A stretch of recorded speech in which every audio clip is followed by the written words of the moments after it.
Então, sejam todos bem-vindos e bem-vindas. Esse é o nosso último encontro do semestre, nossa última palestra.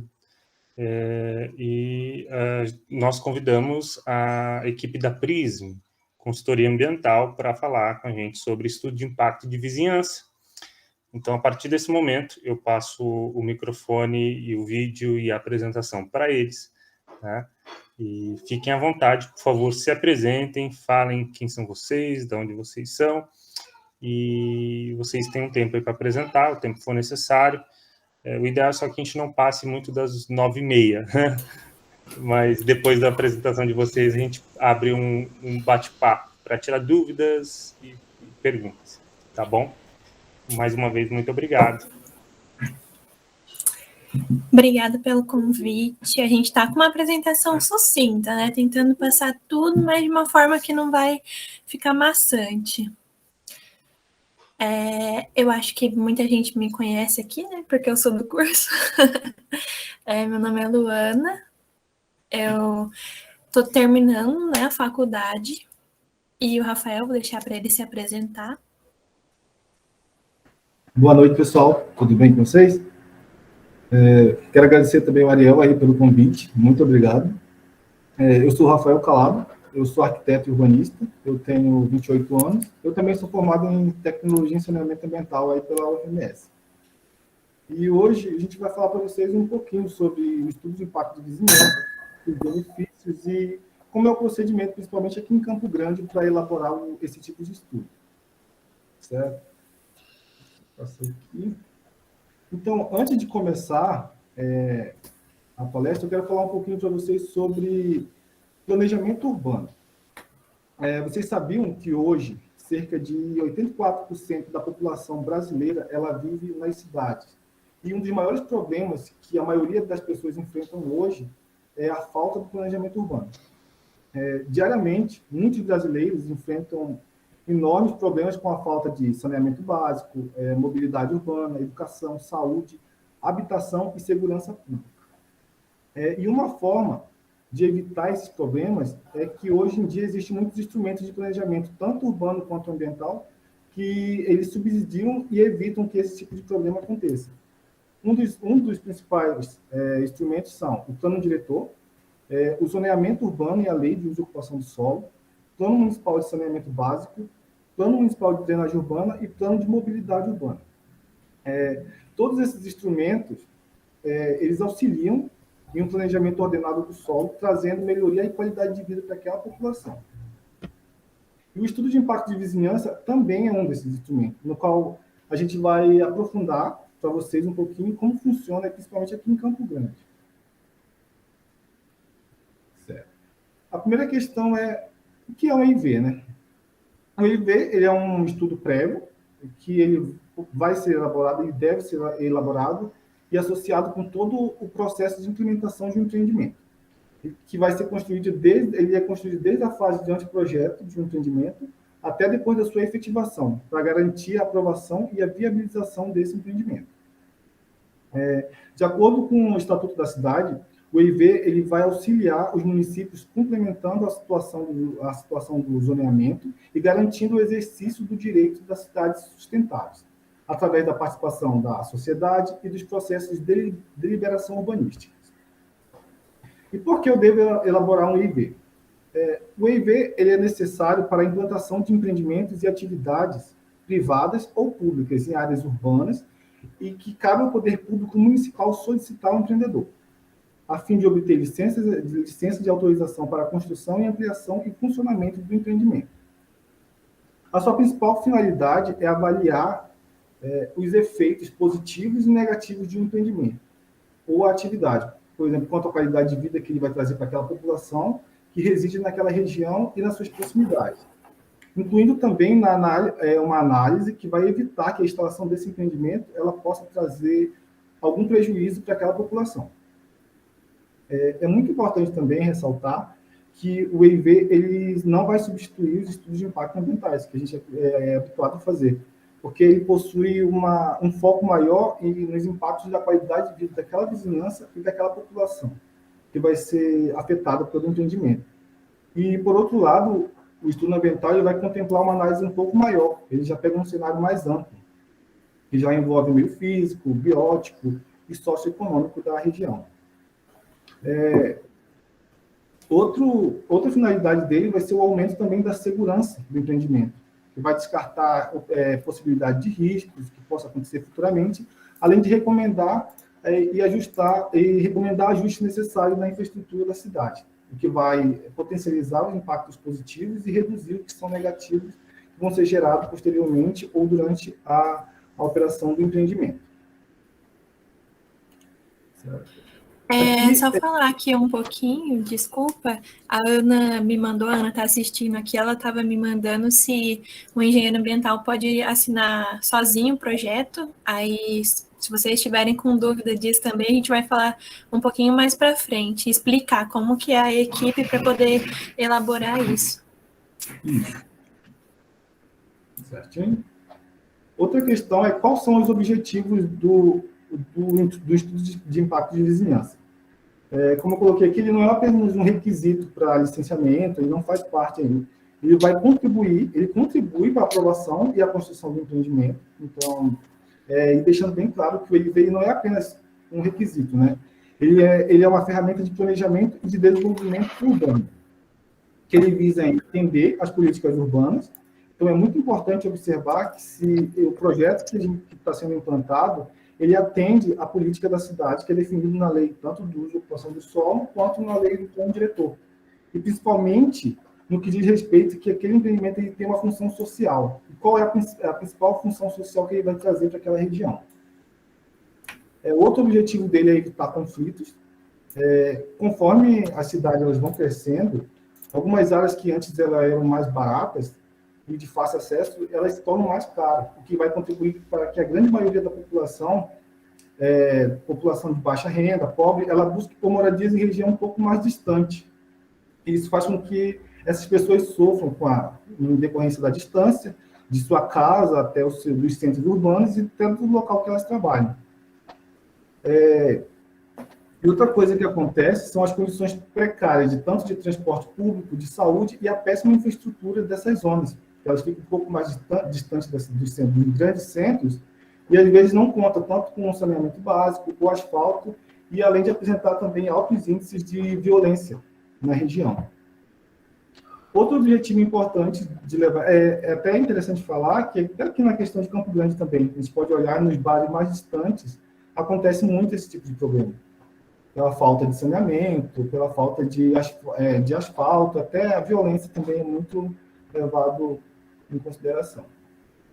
Outra questão importante que deve ser levada como objetivo é a proteção ambiental. A maioria dos problemas ambientais hoje, no meio urbano, eles estão associados diretamente nos problemas sociais. Por exemplo, o processo de favelização ele vai contribuir para a agressão do meio ambiente, uma vez que a ocupação irregular geralmente ocorre em zonas de preservação, em locais que ficam próximos a córregos e rios, é bem maior. A gente pode até ver aqui em Campo Grande também a questão dos córregos, que geralmente próximo a eles tem algumas pessoas que moram de maneira irregular. Então, o EIV hoje em si, ele tem como um dos objetivos evitar que isso aconteça. Certo? O Rafael estava falando um pouco, né, sobre a população carente, etc. E tem até um empreendimento que a gente trabalhou nele, né, que ele era no centro, né, aqui de Campo Grande. E quando você vai fazer um EIV, eu vou mostrar para vocês lá para frente, você estuda tudo o que tem em volta do empreendimento, né? E na parte de estudar a acessibilidade, assim, o meio de transporte, né? A gente percebeu que não tinha ponto de ônibus perto do empreendimento, e era um empreendimento de luxo, e daí eu até brinquei com o pessoal, falei, gente, é para o pobre não ir lá, é para o pessoal não ter acesso, perguntei como que o pessoal vai trabalhar lá, porque a gente sabe que é a população carente que vai prestar serviço, né? Serviço de limpeza, portaria, e como que a pessoa vai chegar até lá? Então, essa é uma das coisas que a gente pode remediar com o estudo de impacto de vizinhança. Isso deve ser uma das medidas que deve ser tomada na questão dos impactos que vai ser gerado com a instalação lá do empreendimento. Outra questão que a gente sempre leva é a questão da responsabilidade técnica. E né, a moça perguntou aí, né, se um engenheiro ambiental pode assinar sozinho. Até pode, com certeza, né? Para elaborar um EIV, é necessário que pelo menos uma pessoa fique responsável por assinar e responder tecnicamente pelo estudo. Então, para garantir uma qualidade, esse profissional ele vai tirar uma RT, quando no caso for do CREA, ou uma RRP, quando for do CAL. Ele vai ficar responsável também por responder pelo estudo em âmbito administrativo e jurídico de todo o projeto. Essa questão da responsabilidade técnica, ela fica determinada pelo município. Cada município ele coloca na legislação ou no termo de referência que são as pessoas que são habilitadas e são responsáveis pelo estudo. Caso o município ele não tenha definido em uma lei, é muito interessante a gente olhar lá no nosso próprio conselho e verificar se a gente tem atribuição para isso, no caso, no CAL ou no CREA. Verificar se você tem atribuição para realizar esse tipo de atividade. Mas se você tiver, você consegue tranquilamente comandar uma equipe. Outra questão também que é muito interessante é a equipe que vai participar do estudo. É muito interessante a gente ter uma equipe multidisciplinar, porque um estudo desse porte, é um estudo bem grande e complexo, ele deve ser realizado por uma equipe grande para que seja habilitada também, cada uma seja habilitada pelo seu conselho.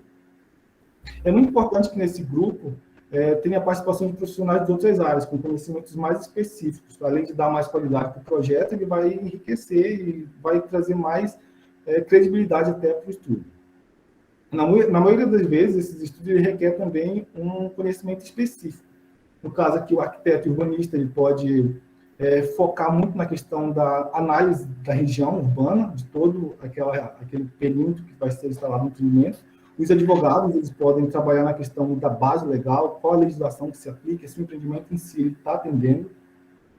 Engenheiros ambientais também eles podem ser tranquilamente assinar o estudo, fazer análise ambiental também da área. Engenheiro de tráfego é de extrema importância, uma vez que analisar que a implantação daquele empreendimento vai trazer alguma sobrecarga para o tráfego daquela região, então a gente tem que pensar em medidas que possam mitigar isso.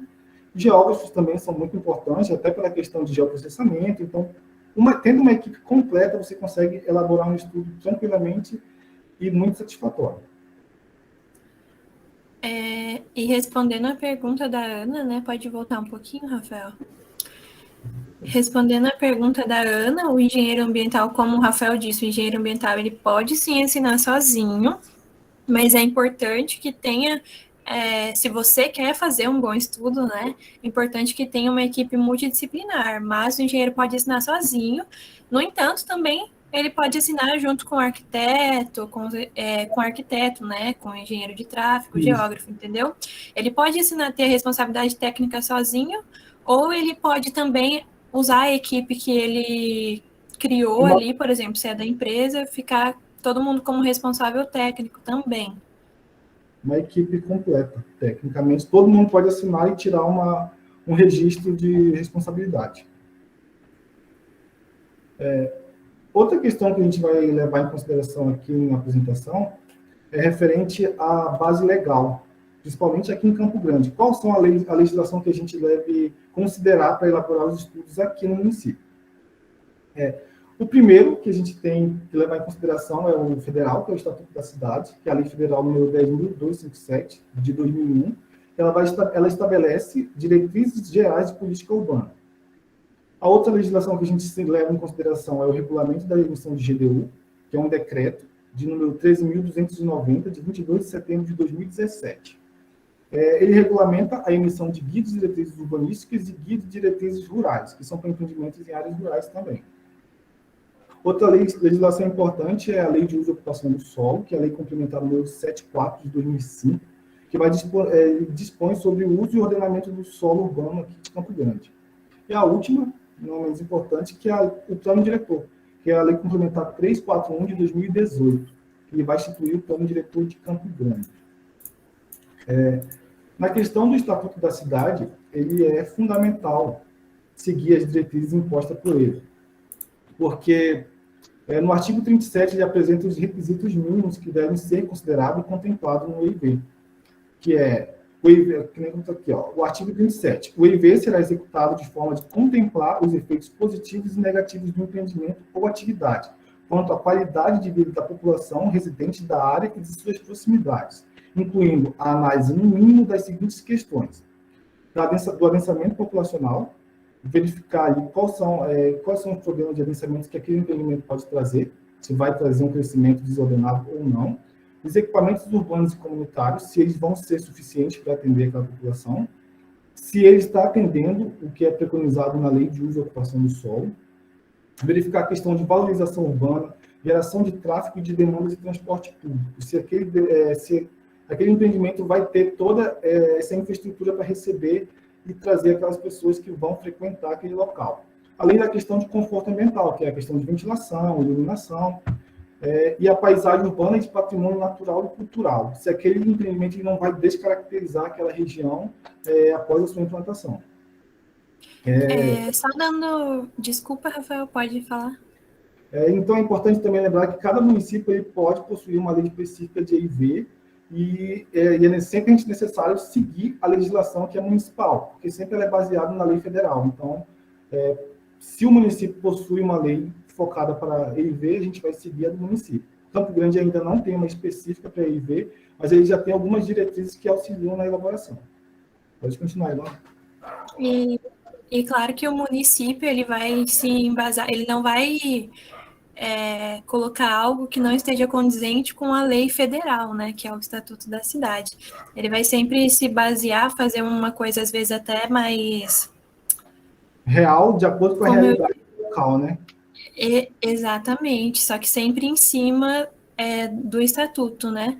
A questão de... Só dando uma pincelada aqui no que o Rafael falou, a questão de adensamento populacional é para você poder ver se aquilo vai prejudicar, se já tem muita gente. Aí entra em conjunto com equipamentos urbanos e comunitários, que o que seria, né? São praças, postos de saúde, você analisa junto com o adensamento populacional se vai atender aquela população, a quantidade de equipamentos urbanos que tem.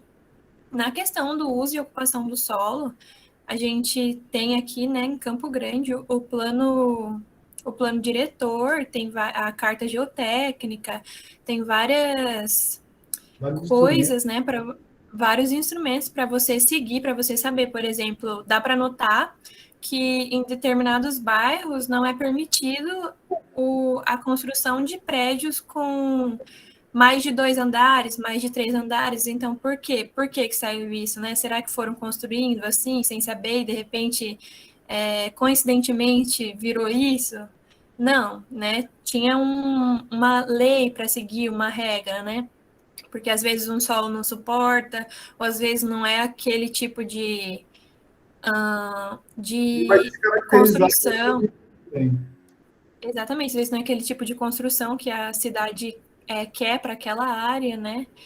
E a geração de tráfego e demanda por transporte público é aquilo que eu falei do empreendimento agorinha, né? Que, para ver se vai ter ponto de ônibus, o que vai passar lá, se precisa dispor mais linhas de ônibus, etc.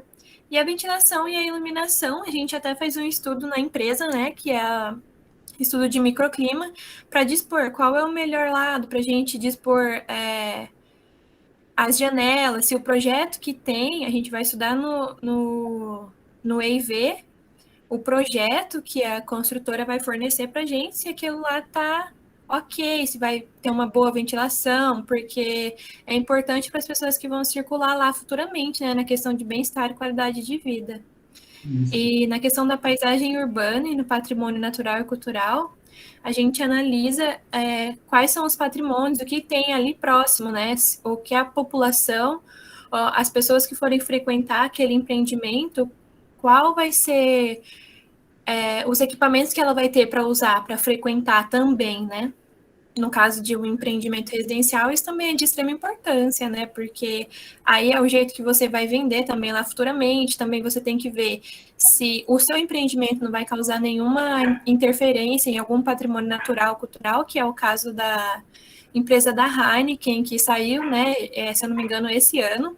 Eles foram embargados lá em Minas Gerais, se não me engano, novamente, porque eles estavam construindo uma indústria muito perto de uma área de patrimônio cultural, né, que se eu não me engano, não, eu tenho certeza que foi o primeiro fóssil achado na América Latina, e aí tinha toda aquela preservação ali, era um ponto conservado, né, e a construção da indústria da Heineken ia afetar aquilo lá, né, podia gerar erosão, podia destruir, né, tudo aquilo lá que é uma coisa... Exatamente, vai descaracterizar aquilo que o patrimônio que a gente estava preservando, né? Se você for ver no mapa, até tem algumas reportagens que mostram que é um pouco distante, mas pela fundação, né, que você tem que fazer, todo o movimento, a movimentação que tem que fazer para construção e para operação, ruído, né, tremor, vai afetar lá. Então, esse é um caso também que teria um EIV e a gente ia mostrar, ou mitigar, né, esse impacto, ou mostrar que não dá para fazer realmente. Eu não sei, até fiquei pensando se eles tinham feito isso, né? Quem foi que fez de deixar construir tão perto lá. Pode continuar, Rafael. Certo. De âmbito nacional, federal, a lei que a gente deve tomar mais cuidado é essa, que é a lei do Estatuto da Cidade. Aqui em Campo Grande, a GDU, que é aquela lei que eu falei mais aqui na frente, que é o regulamento da emissão de GDU, do decreto 13.290, de 22 de setembro de 2017. Ele vai regulamentar quais são a emissão dessa guia de diretrizes urbanísticas, que é uma GDU. Aqui em Campo Grande, o EIV vai ser solicitado nesse processo, no processo de GDU, que é um documento que ele é emitido pela Planub, que é a Agência Municipal de Planejamento Urbano, aqui de Campo Grande, e é um instrumento que tem um controle da aplicação da legislação urbanística aqui no município. Ele vai fornecer as principais diretrizes quanto ao nível de interferência arquitetônica, os empreendimentos localizados também nos bens tombados, em área de interesse especial, cultural, que são estabelecidas pelo próprio plano diretor. Ele também vai apresentar quais são as restrições e os índices urbanísticos que devem ser atendidos em cada área do município. Então, aqui na GDU, ela vai ser responsável para... É aqui que a gente vai ser solicitado de um EIV. Aqui que eu vou verificar se realmente, na fase de licenciamento, quando a gente vai dar entrada no processo na prefeitura, na fase de licença prévia, eles solicitam geralmente a GDU nessa fase, para verificar se o empreendimento passou por essa análise. Se ele não passou por essa análise, a gente vai ter que iniciar uma análise no órgão da Planub, que é diferente da SEMADU, que faz toda a questão ambiental. A gente abre um processo diferente na Planub e verifica se o empreendimento ele é ou não apto, necessário ser realizado um estudo de impacto de vizinhança. E como eu sei se o meu empreendimento ele é ou não precisa de um estudo de impacto de vizinhança? Você vai ter que seguir a Lei de Uso e Ocupação do Solo, que é uma lei, ela é uma lei municipal também, ela que vai estabelecer quais são os critérios e os parâmetros de uso e ocupação do solo do município. Ela vai também ajudar no ordenamento da cidade.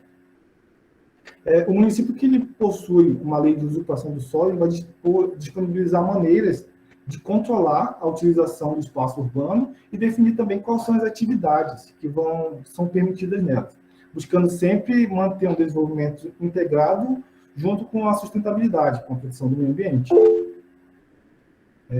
No artigo 24 dessa lei, ela fala que quando o empreendimento ou atividade ele gera um tipo de impacto ou uma alteração significativa nas características urbanas daquela região de seu entorno, ele deve apresentar um estudo de impacto de vizinhança, como uma etapa que ela vai preceder aquela expedição da GDU, que é a Guia de Diretrizes, para a emissão posteriormente das licenças e alvará de funcionamento, e a construção, ampliação e em conformidade com o Estatuto da Cidade. Então, essa legislação ainda segue alguns parâmetros estabelecidos pela Lei de Estatuto da Cidade, só que já num âmbito mais municipal, de acordo com que a região aqui de Campo Grande.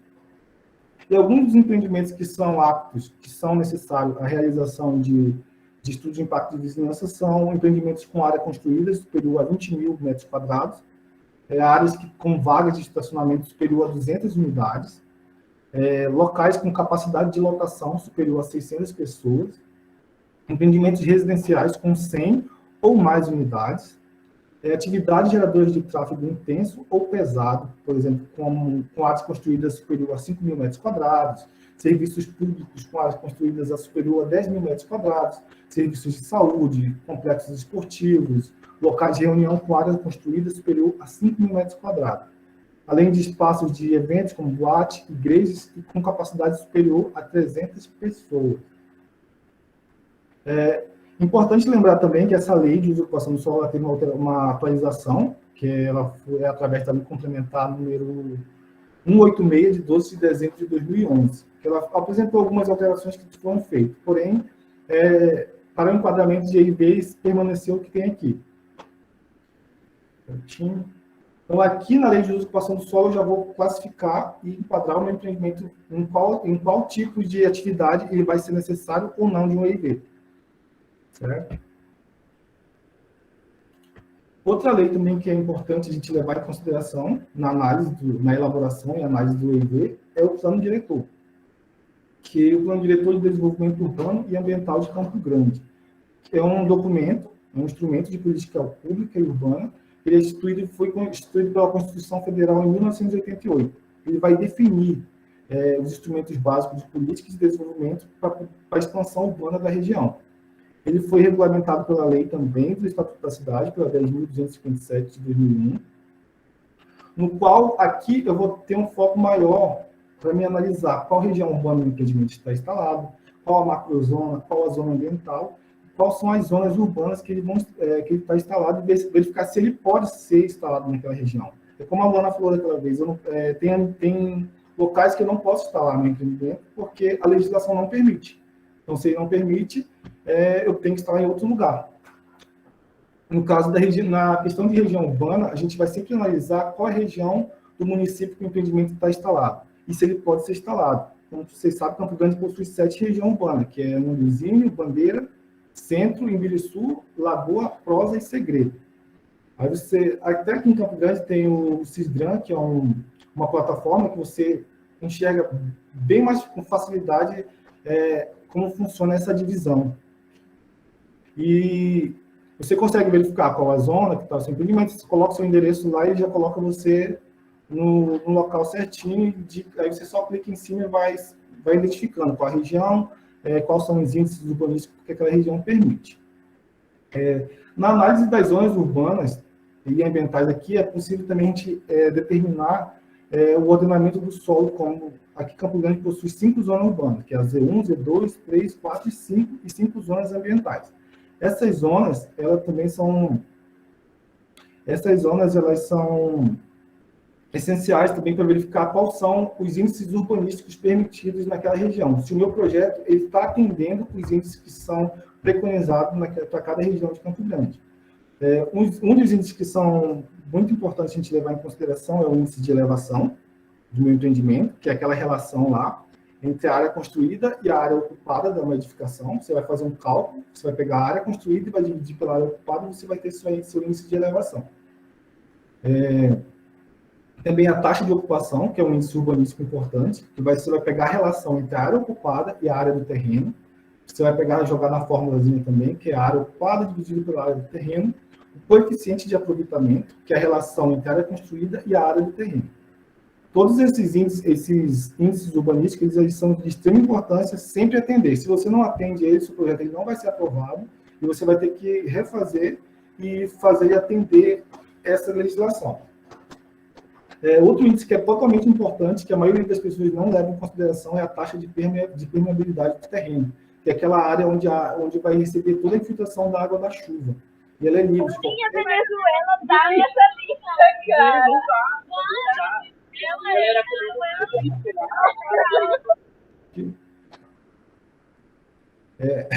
Ela vai receber a taxa de permeabilidade. Então, ela é muito importante te levar em consideração para o meu projeto ele atender essa taxa. Campo Grande, dependendo da minha zona, ela tem uma taxa específica, que varia, eu acredito, de 20% a 35% a 30%. certo? E outra questão importante da gente levar aqui são as zonas de interesse especiais, ou as zonas especiais que temos aqui também no estado, no município. Campo Grande tem várias zonas especiais, uma delas é a zona especial de interesse do aeroporto, que ela vai compreender toda aquela área que fica próximo ao aeroporto de Campo Grande. Ela é delimitada, essa área geralmente é delimitada pela aeronáutica, então ali só vai ser possível realizar atividades que vão favorecer as atividades do aeroporto. Então ali não é qualquer empreendimento que eu possa instalar. Então no estudo de impacto de vizinhança a gente sempre tem que ficar de olho também nessa situação. Outra zona especial são as de interesses sociais, que aqui em Campo Grande possui duas, que são a parte do território que estão sujeitas a ser utilizadas para programas públicos de regularização fundiários, para a produção de habitação de interesse social, tanto para a comunidade quilombola e para a comunidade indígena. Outra zona de interesse especial é a de urbanístico, a AZEIO, que ela compreende também a parcelamentos e lotes não edificados e que também não são utilizados. Geralmente, essas áreas vão ser destinadas à ocupação e utilização de urbanização prioritária. Ou seja, elas vão ser utilizadas para projetos que vão atender necessidades urbanísticas e ambientais da região ou do local. Por exemplo, ou trazendo uma conservação ambiental daquela área, ou a criação de espaços de lazer e de convívio social, como praças ou parques urbanos. A zona de interesse cultural, que é a ZEIC, ela é constituída por áreas de edifícios e espaços urbanos e rurais, que apresentam ocorrência de patrimônio cultural, que foi aquele caso que a Luana falou, né, que foi encontrado um fóssil. Então, geralmente, essas áreas que possuem algum interesse, tanto cultural ou de interesse cultural, elas vão ter um tratamento especial de patrimônio também, que deve ser preservado para evitar a perda ou a descaracterização e desaparecimento das características daquela região.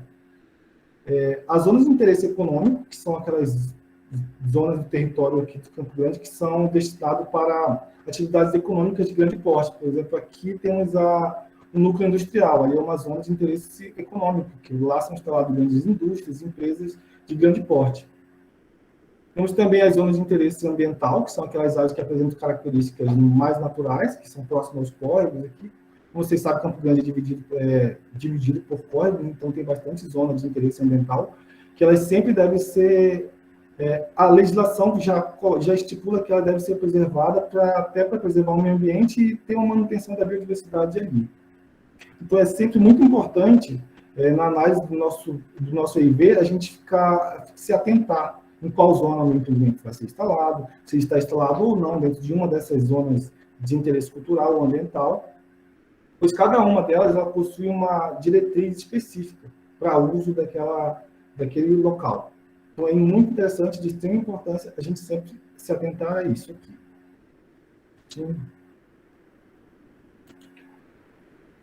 Essa aqui. Aqui a gente vai explicar para vocês um pouquinho sobre o que o nosso EIV deve apresentar. O que um estudo de impacto de vizinhança... Aqui é bem basicamente, de modo geral, que é de extrema importância também a gente ficar atento nos termos de referência que o município ele vai disponibilizar. Geralmente, aqui em Campo Grande, a Planub que disponibiliza no próprio site também tem um termo de referência, no qual ele dá um passo a passo do que deve ter e conter no estudo de impacto de vizinhança. Mas, basicamente, o estudo de impacto de vizinhança ele deve ter a caracterização do empreendimento, a caracterização da vizinhança, a caracterização dos impactos e quais são as medidas de mitigadoras para evitar que esses impactos aconteçam ou mitigar eles. Na caracterização do empreendimento, é interessante aqui a gente colocar aquelas informações gerais que a gente recebe do cliente, que é a localização, apresentar também se ele está ou não atendendo a legislação urbanística daquela região, e se o empreendimento irá atender conforme preconizado pela Lei de Uso e Ocupação do Solo. Além de apresentar o projeto de arquitetura, que é o projeto, não precisa ser um projeto final, mas pode ser um projeto preliminar, ou anteprojeto, com um quadro de áreas, cronograma de obra, qual é a tecnologia construtiva que vai ser utilizada naquele empreendimento, se vai ser concreto, se vai ser madeira, se vai ser drywall. Isso tudo a gente tem que colocar na parte de caracterização do empreendimento. Além também, a gente vai fazer uma estimativa da população. Geralmente, a gente faz um cálculo no Excel de uma estimativa de quantas pessoas vão ocupar aquele local, e quando é empreendimento residencial, a gente faz uma estimativa de quantas pessoas vão morar ali e quanto ela pode morar daqui a 40 anos. É igual um plano municipal de saneamento básico. A gente sempre faz aquela projeção para verificar se vai ser o tanto de pessoas que vai ocupar aquela região, elas vão ser atendidas de maneira satisfatória com toda a infraestrutura urbana que é necessária. Então, aqui também a gente faz uma estimativa da população que é prevista pela área, fixa, que no caso são empreendimentos residenciais, e flutuantes, que são empreendimentos como shopping centers, de esportes. Então, a gente sempre tem que fazer esse cálculo, para verificar se o local realmente vai atender e ter capacidade de atender todo mundo que vai frequentar. É importante também, nesse capítulo, a gente falar um pouquinho sobre o funcionamento. Como é que vai ser os horários, o local vai gerar empregos diretos ou vai ser empregos indiretos, quais são os equipamentos, e também, obviamente, a gente falar sobre os acessos dos diversos modos, tanto de transporte quanto de logística daquele empreendimento. Na questão da caracterização da vizinhança, aqui é importante a gente sempre se atentar, porque empreendimentos de grande porte, eles têm o potencial de requalificar aquela área que ele vai ser instalado. Então, a instalação adequada dele tem que estar associada com a realidade daquele espaço público.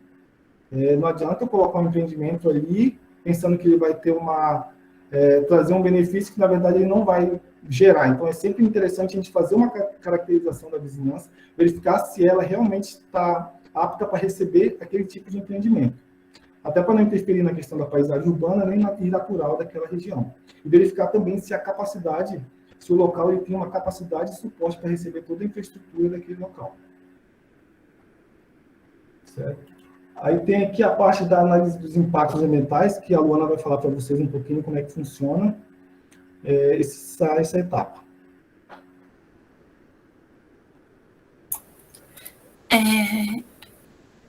A análise dos impactos ambientais no EIV, como a gente estuda também, não sei se vocês já estudaram, alguns acho que sim, avaliação de impactos ambientais, a própria matéria que a gente tem, né, do 9º semestre,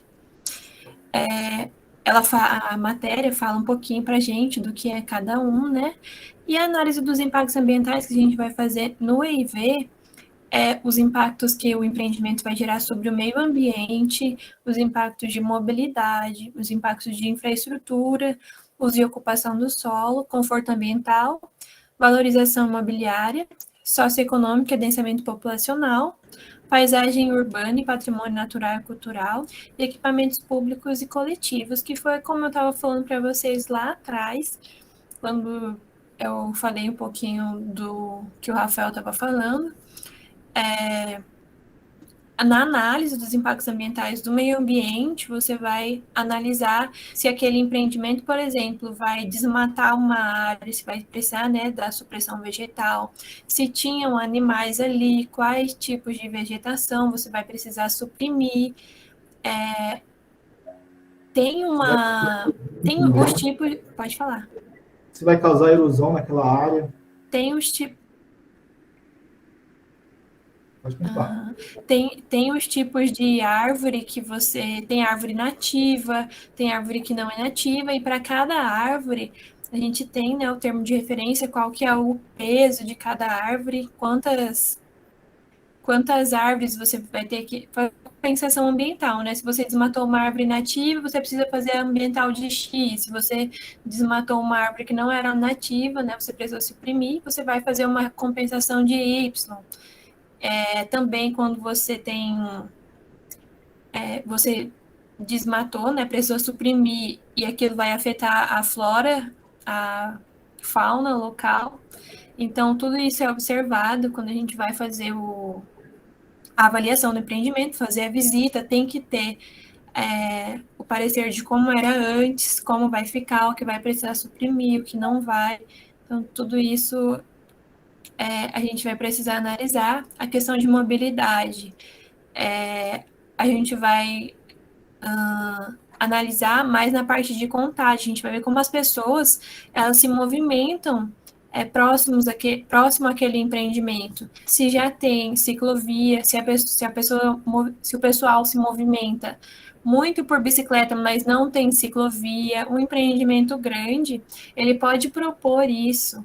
E às vezes até a prefeitura, ela vai falar para que o próprio empreendimento, como uma medida de concessão, que ele faça uma ciclovia, por exemplo, se o pessoal circula muito ali de bicicleta e não tem uma. Na questão de infraestrutura, é para ver se vai atender, se o empreendimento vai conseguir ser atendido com toda a infraestrutura que ele precisa, energia, por exemplo, uma casa de eventos, ela vai precisar de uma determinada voltagem de energia, então a gente vai ver se aquilo lá é atendido naquela área. O uso e ocupação do solo é aquela parte que a gente citou, né, sobre poder ou não poder construir um prédio de 10 andares em tal lugar, poder ou não poder construir uma casa de eventos em um determinado bairro. A parte do conforto ambiental é aquela parte que eu falei para vocês, de como vai ser o conforto térmico quando as pessoas estiverem lá dentro, a situação, ventilação e etc. A gente faz isso com o estudo de microclima também. Na questão da valorização imobiliária, aquele empreendimento, ele vai valorizar ou ele vai desvalorizar o entorno? É bem em conjunto também com a especulação imobiliária, né? Por exemplo, um empreendimento de luxo, classe A, vai ser instalado o básico dos IPs, por exemplo. É um empreendimento para uma classe mais abastada, né? Tanto que a gente vai lá e vê que ele é quase vazio, mas ele continua funcionando. A gente se pergunta por quê? É porque ele é para uma classe mais abastada, então ele nunca vai falir, né? Pelas lojas que tem lá, e a população vai lá e compra. E o que aconteceu quando ele foi implantado lá? Aquela região foi valorizada, agora sai condomínio lá perto, sai condomínios de classe média, condomínios mais caros, então tem a valorização imobiliária do entorno. Você queria falar alguma coisa, Rafael? Não, pode continuar. Sim. A gente também faz a análise socioeconômica e o adensamento populacional, que é a mesma questão que a gente falou anteriormente, se casado com a questão também da infraestrutura, né? Se já tem um adensamento populacional alto, eu vou implementar um empreendimento, um residencial de 500 apartamentos. Então, como isso vai afetar a população que já existe lá? E é bem legal, eu não sei se o Cisgram, ele ainda oferece, eu gosto de ficar brincando bastante lá no Cisgram, né, no meu tempo livre. Aí, às vezes, você acha, né, ele mostrava como era o socioeconômico, o adensamento populacional, ele mostra várias informações, inclusive o professor Ariel enviou aqui no chat. Então, vai lá, dá uma brincada. A gente é uma das poucas cidades que tem um sistema tão completo assim, de informação que a gente pode acessar. Geralmente, as outras cidades têm várias informações jogadas aí para lá e para cá, né? E o Cisgram, o Singel também é bem legal, mostra tudo isso. Os cachorros aqui de casa querem participar também. Interessante falar também que nessa questão do adensamento populacional, por exemplo, como ela citou, né, o empreendimento residencial ele tem 50 unidades, vamos supor, 550 unidades habitacionais. E você vai, geralmente, em média, por pessoa, por apartamento, mora 3 pessoas. Então, você vai multiplicar isso por 3 e vai ser um número de quase 1.600 pessoas que vão ocupar aquela área. E aquelas escolas, postos de saúde que tem em torno, eles vão ser suficientes para atender essa população nova que vai chegar? Então, aqui nessa questão do adensamento populacional, a gente vai ter que pensar nisso também. Verificar se toda aquela infraestrutura ali, de saúde e educação, ela vai ser atendida satisfatoriamente.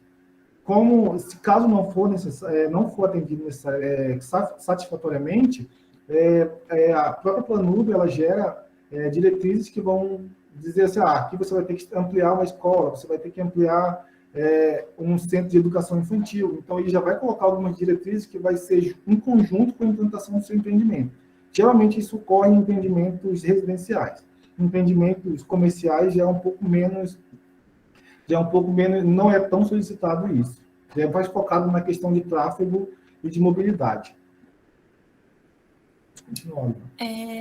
A parte que casa com essa parte socioeconômica é o de equipamentos públicos, né, coletivos. Então, como o Rafael disse, a gente considera 3 pessoas, isso é um número X, assim, que a gente chegou, tá? A gente considera 3 pessoas por apartamento, então a gente vai multiplicar todos os equipamentos públicos, coletivos, e coletivos, que são as praças, as escolas, elas vão atender essa população, como o Rafael disse. Se não, tem a própria... Você pode propor isso no estudo, ou então o próprio órgão, ele sugere que você instale, como eu disse anteriormente, instale a ciclovia, ou instale o ponto de ônibus ali. Tem situação, até, talvez vocês percebam, que empreendimentos da MRV, por exemplo, às vezes eles têm que fazer alguma rua, a rua lateral era asfaltada, os acessos, eles asfaltam tudo, e aí é colocada a sinalização, é melhorado ali o entorno, assim, como uma proposta não. Imposta, né?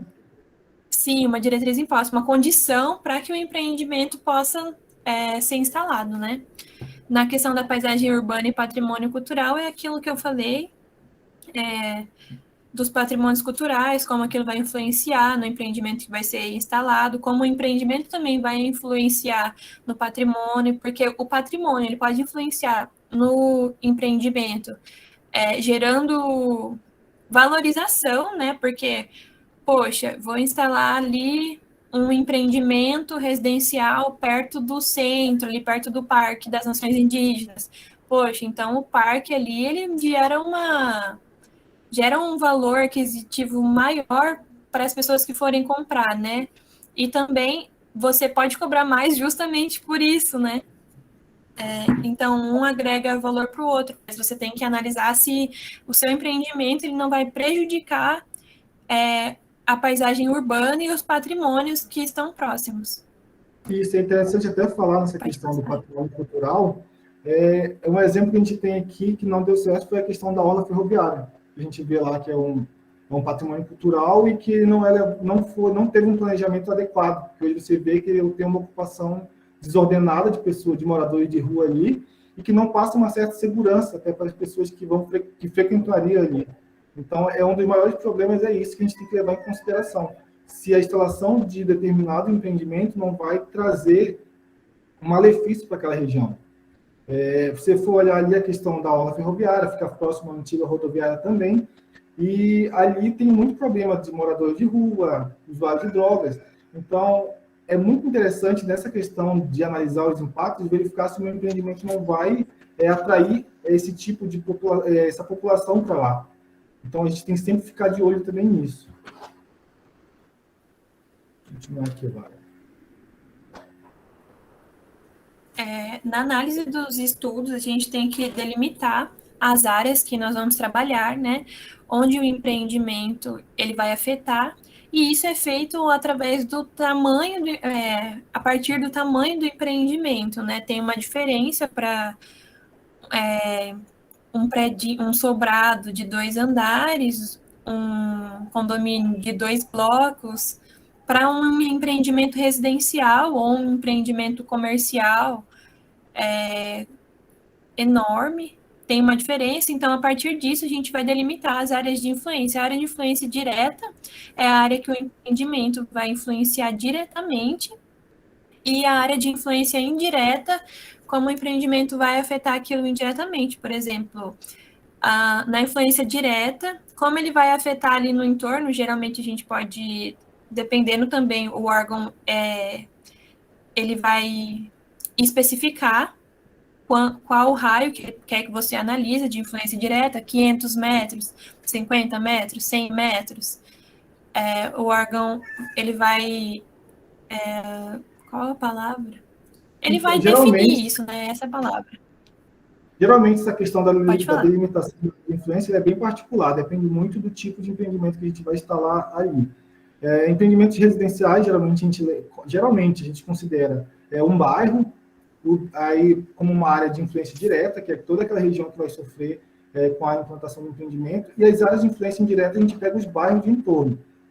Então, tem outros empreendimentos que é de esporte, geralmente a gente usa o parcelamento urbano, e usa como uma área de influência indireta o bairro em si.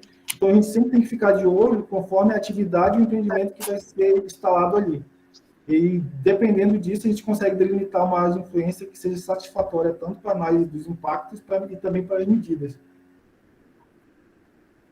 Sim, por exemplo, um estádio de o Morenão, ele vai ter muito mais impacto do que um predinho que tem ali perto, de moradia estudantil, ele vai ter muito mais impacto. Então, a partir do tamanho do empreendimento que a gente vai delimitar qual vai ser as áreas de influência, né? Quais vão ser. E a UFMS, por exemplo, ela precisaria de uma área de influência maior, porque ela influencia em uma área maior. Então, a gente pode pegar bairros, 5 bairros, os bairros do entorno, como o Rafael disse. E é isso, a partir do tamanho do empreendimento. Geralmente também, como eu falei anteriormente...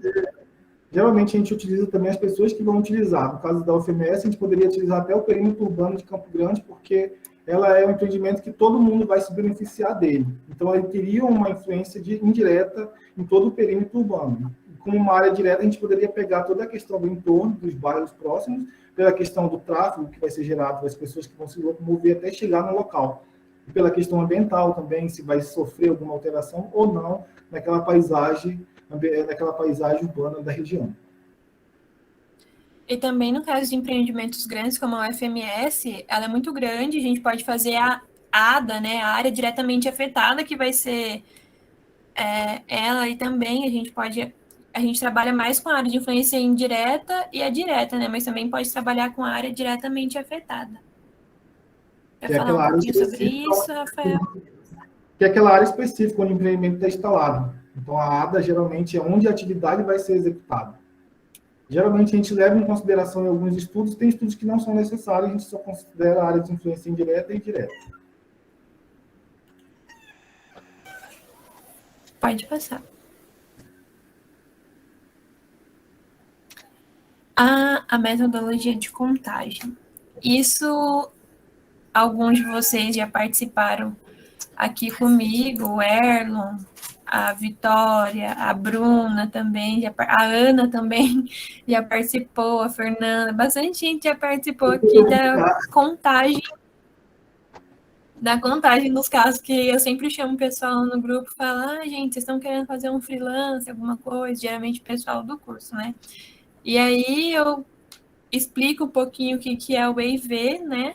Para a pessoa saber o que ela está fazendo, que não é uma coisa sem propósito, e aí a gente vai realizar a contagem. Para que serve a metodologia de contagem? O que é, né, primeiramente? No local que você vai instalar o empreendimento, como a gente falou, você vai analisar se o impacto gerado no tráfego, qual vai ser a magnitude dele. Então, como a gente vai fazer isso? A partir da contagem dos veículos, dos meios de transporte, né, que vão estar passando ali. Então, a gente alocaria, por exemplo, uma pessoa, vou usar essa foto de exemplo, a gente alocaria uma pessoa aqui perto dessa placa de 80 km por hora, do lado direito, a gente alocaria outra pessoa aqui perto dessa placa grande, está escrito Paz no Trânsito, que eu esqueci o nome, para ela poder analisar. Aí, por exemplo, a pessoa que está aqui do lado direito, ela vai analisar essas duas faixas, ou vai analisar todo mundo que está passando aqui. A gente colocaria umas 2 pessoas, porque, como dá para ver na foto, o fluxo é grande. Colocaria outra pessoa aqui do lado esquerdo para analisar quem está virando para cá. Colocaria outra pessoa mas lá atrás para analisar quem está entrando na via, para você poder analisar como é o fluxo. E a partir do número de pessoas que a gente considerou lá atrás, a gente vai ver como vai impactar, como esse empreendimento vai impactar no fluxo também. Você ia falar alguma coisa, Rafael? Então, é o que você falou, né? A gente vai ter que colocar as pessoas em pontos estratégicos para fazer a contabilidade, a contabilização de todos os veículos que vão passar ali. No final, você pega todos esses dados e passa para uma planilha, acredito que você vai falar como é que funciona, e verificar se ele atende ou não o que as normas de trânsito da região, porque cada região, cada rua, ela tem, de acordo com a norma de trânsito, ela pode ter um número X de pessoas que podem passar ali. Ela não pode ultrapassar uma faixa que é de A a D, salvo engano, e então ela geralmente tem que ser A, que é uma faixa satisfatória. Ela não pode ser na faixa D, se ela chegar na faixa D, você vai ter que propor medidas para que isso não aconteça. Então, você vai ou ter que ampliar uma via, ou ter que colocar um quebra-mola, colocar sinalização. Então, esse estudo de contagem vai auxiliar para você entender como funciona esse fluxo e se ele precisa ou não de algum cuidado especial para aquela região. Essa classificação de AD, por exemplo, a D ela geraria congestionamento igual tem em São Paulo, né? Então, a gente não pode deixar chegar nesse nível. E também, o órgão ele não vai viabilizar o seu empreendimento se você fizer a análise e der como der um índice ruim. Como saber quais os meios de locomoção considerar? Dependendo, quando o fluxo é muito grande, a gente coloca algumas pessoas separadas para contar, por exemplo, veículos de 2 rodas e veículos de 4 rodas. Porque às vezes o fluxo é muito grande. Tá bom, e como eu vou saber se eu vou considerar a bicicleta também? Eu considero também o pessoal passando a pé? E aí, o que eu conto? Como que eu vou saber? Você tem que fazer uma visita lá no local antes, analisar um pouco, assim, por um momento, né? Como se as pessoas passam muito a pé ali, eu vou analisar. Uma análise de 1 hora, assim, 1, 2 horas, mais ou menos, ou perguntando para o pessoal da região, você consegue saber como que é o fluxo ali. E aí você vai saber se você conta bicicleta, se você conta o pessoal que passa a pé, se você conta moto, se você conta ônibus, por exemplo, ali uma passagem de ônibus, tem a passagem, se ali você conta ambulância, é perto de algum ponto que é do Corpo de Bombeiros, para você saber o que você vai contar e o que você vai considerar ali, porque cada automóvel, ele tem um peso também na hora de analisar os dados. Então, dá uma observada antes, dá uma perguntada, faz uma análise de campo para você saber o que você vai considerar, porque não adianta você só mandar as pessoas ali para contarem, porque depois vai dar problema, elas vão ficar confusas. Ué, mas eu conto a bicicleta, ou eu não conto a bicicleta, ou olha, não tinha um espaço aqui para eu contar o pessoal que estava passando a pé, mas passava muita gente a pé. Se você não considerar o pessoal que passa de bicicleta, o pessoal que anda a pé, por exemplo, como você vai propor uma medida mitigadora para isso? Como você vai sugerir a implantação de uma ciclovia ou a implantação de uma passarela? Se você vê que muita gente se atravessa no meio da rua e não tem um local específico para ela atravessar, então, poxa, vamos propor uma medida para mitigar isso, para que não aconteçam acidentes. Isso, igual como tem aqui na foto, você vê que tem um fluxo muito grande de carro, caminhão, eles implantaram uma passarela elevada aqui, o que evita as pessoas andarem a pé nessa região aqui de baixo e facilita também a locomoção dela nessa área. Então, isso aqui são medidas medidas mitigatórias para que isso não ocorra atropelamento ou acidente de trânsito também nessa região. Então, geralmente, você vai ver se vai ser necessário colocar uma faixa exclusiva para ônibus, uma faixa exclusiva para motocicleta, se vai ser necessário instalar um sinal mais na frente, um sinal atrás, entendeu? Então, tudo isso faz parte dessa a metodologia de contagem, ela serve para tudo isso. Me analisar aquela área, verificar quais são as melhorias que eu vou propor para ali. Exatamente. E essa parte de contagem é a parte que eu mais gosto, é a parte que eu sempre estou envolvida também na análise de dados depois. Eu gosto bastante porque você vê como nada do que você vai fazer atualmente você pode fazer impensado, né? Senão o nosso trânsito ia estar igual lá da Índia. Então tem que ter uma análise antes de implantar o empreendimento, antes de fazer qualquer coisa, né? Como é feita a contagem, né? A gente vai colher os dados, mandar as pessoas lá, né, em pontos estratégicos para poder colher os dados na questão de hora, na questão de dia. O próprio órgão, você pode dar uma ligadinha lá, ou pela sua experiência, você já pode saber o tipo de empreendimento, que dia que você vai precisar, qual horário você vai precisar, mas você sempre pode estar ligando, tirando suas dúvidas na Planurb, que é o órgão que vai analisar o EIV, e eles vão te dizer qual hora é o ideal para você analisar aquela região. Nós fazemos de hora em hora, né, que é o ideal, e aí no final você pode analisar qual hora teve maior fluxo, qual hora teve menor, qual hora passou mais pedestre, qual hora passou mais caminhão, que hora que passou mais ônibus, você consegue ter uma ideia. E a partir disso você consegue ter uma ideia do que vai acontecer com o empreendimento também. É um empreendimento comercial? Sim. Então, a gente vai ver que ele vai impactar ali no horário de pico, porque as pessoas estão saindo do serviço para ir para casa. Então, eles vão entrar no fluxo de carros, de automóveis que tem ali. Ia falar alguma coisa, Rafael?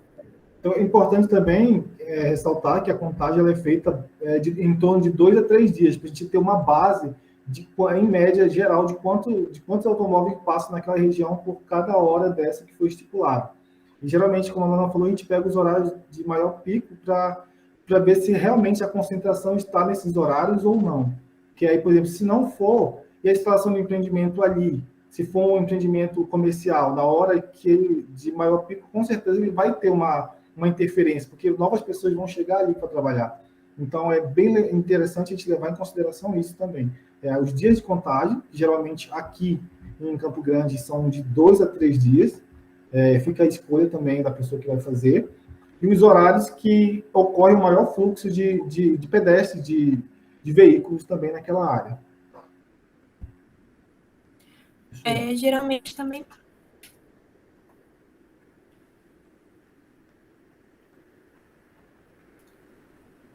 Só um minuto.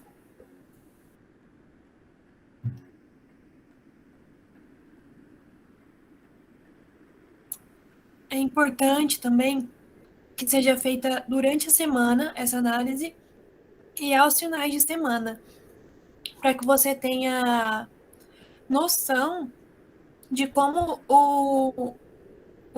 vai se comportar em torno do empreendimento que você vai implantar nesses períodos, tanto em dia de semana como final de semana. Um empreendimento comercial final de semana, ele não vai ter tanto movimento, mas o empreendimento residencial pode ser que ele tenha o mesmo fluxo que ele tem dia de semana. Então, a contagem é feita na parte de colher os dados, depois a gente vai analisar os dados lá no escritório, a gente chega com as planilhas e vai repassar tudo para planilhas automatizadas, que vai analisar o peso dos automóveis, né, que é, por exemplo, ônibus tem um peso maior do que a bicicleta, do que o carro, do que a moto.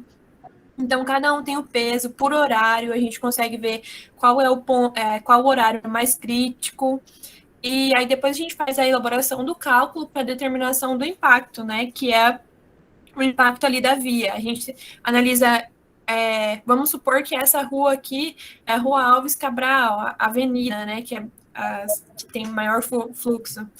A avenida teve muito movimento e você vai analisar que ela é classe D. Então, como o Rafael disse anteriormente, não vai ser aprovado. Ele precisa que tenha um índice bom para que o seu projeto seja aprovado. O índice bom, ele aponta que o empreendimento ele não vai ter tanto impacto no tráfego, ele não vai gerar engarrafamento, o tráfego vai fluir, e você não vai precisar fazer medida mitigadora, como ampliar a via e todos os outros métodos ali que o Rafael citou anteriormente. Isso. Pode passar.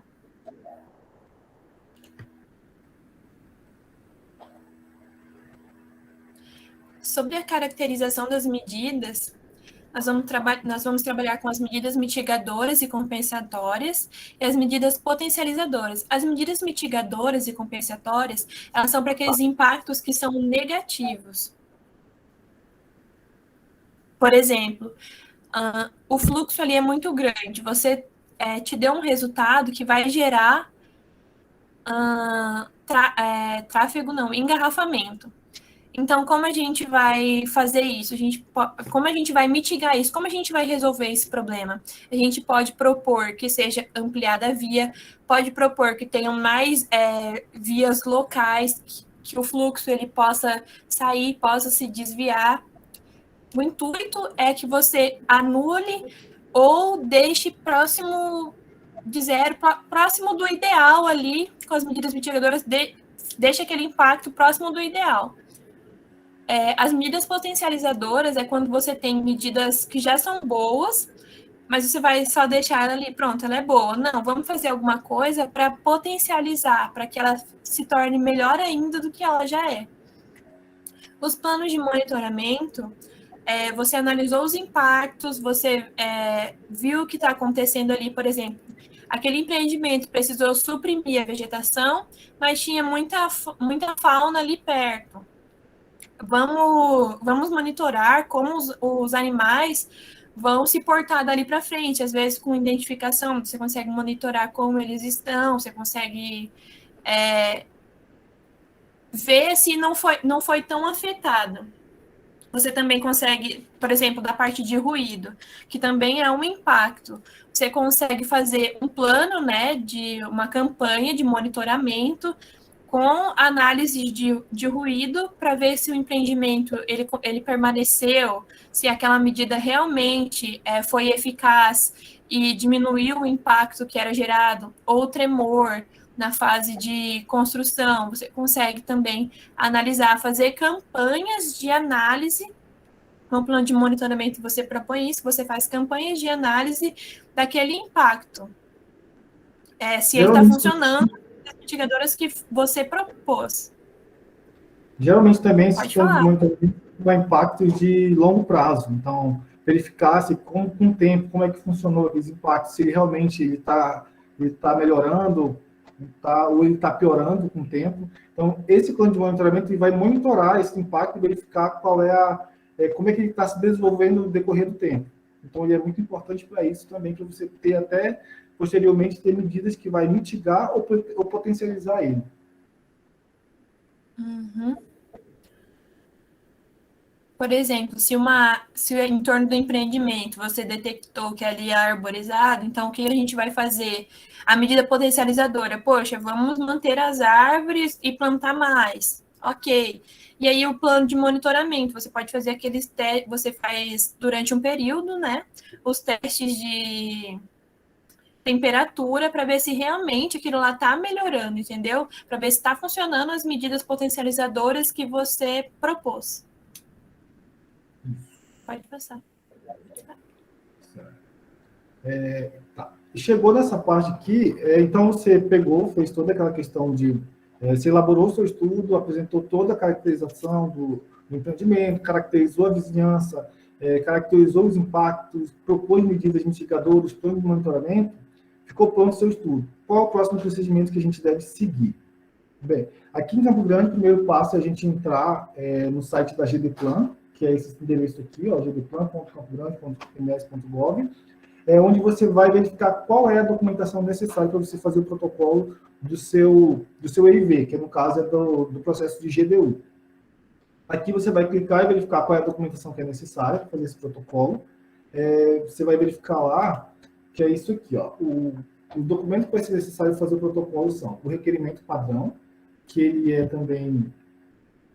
é feito no órgão, que vem aqui, ó, tem a opção de preencher requerimento. Então, você vem aqui, você vai preencher o requerimento. Se você tiver alguma dúvida, você pode entrar em contato com alguém do Planub, que eles vão atender você tranquilamente. E após o preenchimento do requerimento, ele é gerado uma guia do valor da taxa do EIV. Então, conforme o enquadramento que você for fazer do seu EIV, ele gera uma taxa. Você vai ter que apresentar uma cópia da matrícula atualizada do imóvel, onde vai ser instalado o empreendimento, com até 30 dias de validade. Geralmente, essa matrícula a gente tira no cartório, ela tem um valor também em torno de R$40. Então, você vai ter que ter uma cópia dessa matrícula, uma cópia da RRT do arquiteto. Aqui em Campo Grande, geralmente são arquitetos que elaboram esse tipo de estudo. Uma planta de situação, com a indicação do arruamento lá daquela área, em uma escala de 1 para 10 mil, uma planta de levantamento climático e o estudo de impacto de vizinhança. Você vai pegar toda essa documentação, fazer 2 vias de cada um, e vou colocar num CD também, e fazer o protocolo lá no órgão. Interessante que o estudo de impacto de vizinhança, geralmente eles pedem 2 vias, que devem ser encadernadas, e a outra guia digital que vai junto naquele CD. Aqui eu coloquei para vocês ter uma noção de como funciona a questão do preenchimento do requerimento padrão. Primeiramente, a gente coloca os dados do requerente, que você vai colocar o nome, razão social, CNPJ, contato, endereço e o complemento do empreendimento. Em seguida, você vai clicar aqui em continuar, aí você vai para a aba do representante legal, que é a pessoa que é responsável legalmente pelo empreendimento. Você vai colocar todos os dados dela. Tem a mesma informação que pede aqui na questão do requerente, vai pedir no representante legal também. Tem informação pessoal, nome, endereço, cidade. Aí você terminou de preencher, você vai para a aba de clica em continuar e vai para a aba de responsável técnico, que já é a aba que pertence a nós, né? Que a gente vai colocar todos os nossos dados, o seu nome, sua profissão, o seu registro profissional, CPF, telefone e e-mail, todas essas informações necessárias você vai colocar aqui. Você pode ver que a maioria são informações que são obrigatórias, então a gente tem que responder todos esse questionário aqui. Depois você vai clicar em continuar e você vai para a aba de localização e descrição da atividade ou do empreendimento. Aqui você vai se colocar se ele está num lote, numa gleba, verificar também a inscrição municipal do imobiliário do empreendimento. Geralmente a gente pega isso na SEMADU. Quantos metros quadrados o empreendimento tem de área, colocar a localização, caso Campo Grande, o CEP, e aqui embaixo você vai colocar uma descrição bem sucinta do empreendimento. Aqui eu coloquei como exemplo empreendimento residencial acima de 100 unidades habitacionais. Aí você vai, preenche todo esse requerimento aqui, clica em continuar e vem para a aba de atividades, que é onde vai aparecer aqui essa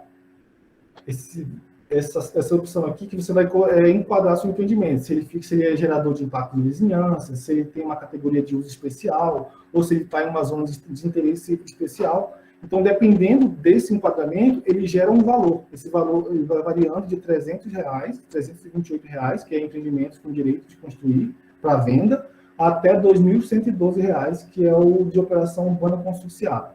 Então, dependendo do tipo de empreendimento que você tiver aqui, ele vai gerar uma taxa. Aqui eu coloquei todas só para todo mundo ter uma noção de valor. Mas, geralmente, é uma dessas aqui. Aí você escolheu, enquadrou seu empreendimento conforme uma dessas atividades aqui, você vai gerar uma guia, no caso é o boleto, com o valor. Você vai baixar essa guia, você vai efetuar o pagamento e vai apresentar junto com o comprovante de pagamento na hora do protocolo lá no órgão. A questão, após se realizar o protocolo, temos também a questão de prazos para análise de todo esse processo. Geralmente, lá naquela legislação que eu falei para vocês, de uso e ocupação do solo, da emissão da GDU, eles estipulam lá qual é o prazo de análise no órgão desse tipo de estudo. Geralmente é em torno de 30 dias que passa pela análise dos fiscais. E realmente isso acontece em 30 dias. O que pode acontecer é que durante esse processo de tramitação, fique necessário a complementação de alguma informação. Então, geralmente, vai parar aquela análise, ele vai emitir um ofício para você e você vai ter que responder aquele ofício em até 30 dias. Se você não responder esse ofício em até 30 dias, a partir da solicitação, o seu processo ele é arquivado e ele é indeferido. Caso isso aconteça, você vai ter que realizar um novo processo, abertura de um novo processo, gerar uma nova guia e efetuar o pagamento. A outra etapa que funciona é a tramitação no órgão. Como é que funciona? Após ser feito o protocolo no órgão, o fiscal ele vai lá que é o planura, ele vai no local, faz uma vistoria na área, uma vistoria do terreno, naquele entorno, verifica como é que funciona, depois ele faz as correções complementares no próprio estudo de impacto de vizinhança, que é aquela questão lá de verificar se atendeu, se está atendendo toda a legislação urbanística, e se ficou faltando alguma coisa também. Se ficou faltando alguma complementação, é gerado aquele ofício. Um ofício depende muito do que é solicitado ali. e aí você tem o prazo, como eu falei, de 30 dias para responder ele. Se você respondeu, foi tudo aceito, tranquilo. O seu processo vai para a fase de elaboração das diretrizes, que são o que vai ser necessário fazer para o empreendimento poder ser aprovado e implantado naquela área. Após a elaboração das diretrizes, ele vai seguir para a assinatura do presidente da Planur. E após a assinatura, ele é aprovado junto com a minha GDU. Então, é importante aqui colocar também que empreendimentos residenciais, quando a GDU ela é emitida, por exemplo, empreendimentos com construção ou ampliação, se caso for necessário fazer a construção ou ampliação de uma escola, a cada unidade habitacional construída, 0,30 metros quadrados deve ser construído em uma ampliação de alguma escola da região. Quem determina isso é o Planur. Onde é que vai ser instalado, qual escola que vai ser ampliada, qual o centro de educação infantil que vai também ser instalado. Aqui, como eu coloquei, construção ou ampliação de um centro de educação infantil na proporção de 0,30 metros quadrados por unidade habitacional construída.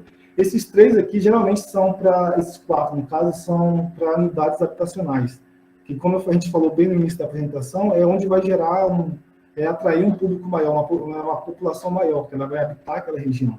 Então, geralmente, o Planur já coloca uma diretriz específica para aquela, focada tanto na educação e saúde.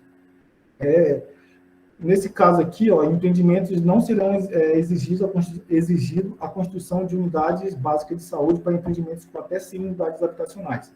Para esses empreendimentos não é necessário. Acima disso, aí a Planur já delimita e também coloca quais são os tipos de empreendimento e onde ele deve ser feito a construção de alguma UBS, se for necessário. Após aprovado o EIV, vai ser emitida a GDU, com todas as diretrizes, como eu falei, e essa GDU ela tem em torno de 1 ano de validade. Ela geralmente é solicitada no processo de licenciamento, na fase de licença prévia. Geralmente, quando a gente vai fazer o protocolo lá de toda a questão de requerimento, eles pedem para a gente apresentar a GDU do empreendimento com validade de até 1 ano. Se você for apresentar a sua GDU e ela não tiver com validade, você vai ter que iniciar um novo processo também. É importante falar que essa construção e ampliação de centros, centros de educação infantil, UBS, não é a prefeitura que vai fazer, é o próprio empreendimento que tem que arcar com os custos, né? Porque ele está inserindo uma nova população ali. Então, ele que tem que fazer esses equipamentos que vão ser propostos pelo órgão. Ele paga e o órgão que decide, que define onde ele vai ser instalado. Exatamente. Então, é basicamente isso. É assim que funciona o processo de EIV aqui em Campo Grande.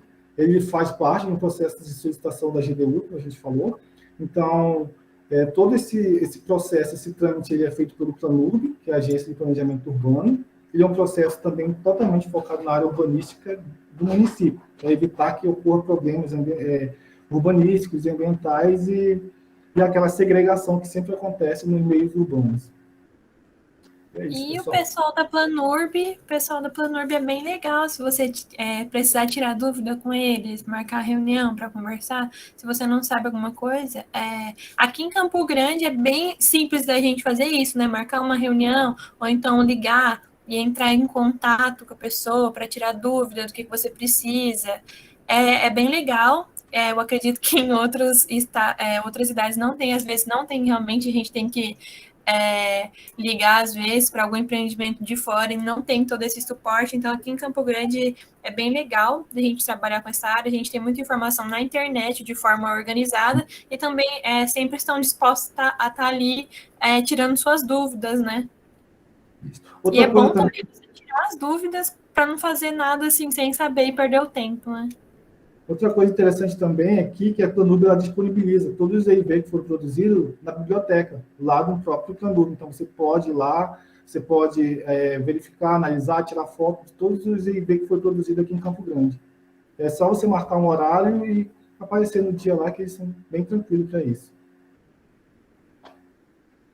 É isso aí, pessoal. Alguém com alguma dúvida?